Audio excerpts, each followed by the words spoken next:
पक्षी कृष्ण अपने मित्र को देख रहा है।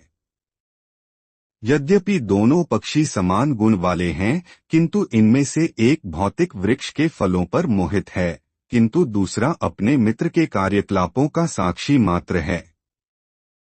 कृष्ण साक्षी पक्षी हैं और अर्जुन फलभोक्ता पक्षी। यद्यपि दोनों मित्र सखा हैं, किंतु फिर भी एक स्वामी है और दूसरा सेवक है। अनुवात्मा द्वारा इस संबंध की विस्मृति ही उसके एक वृक्ष से दूसरे पर जाने या एक शरीर से दूसरे में जाने का कारण है।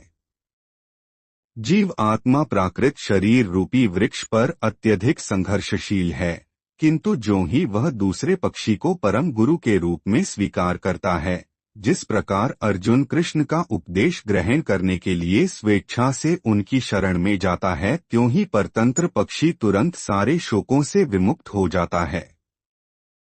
मुंडकोपनिषद 3:2 तथा श्वेताश्वतर उपनिषद 4:7 समान रूप से इसकी पुष्टि करते हैं।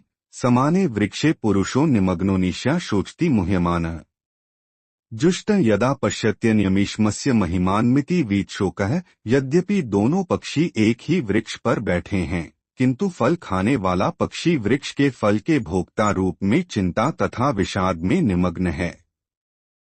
यदि किसी तरह वह अपने मित्र भगवान की ओर उन्मुख होता है और उनकी महिमा को जान लेता है, तो वह कष्ट भोगने वाला पक्षी तुरंत समस्त चिंताओं से मुक्त हो जाता है।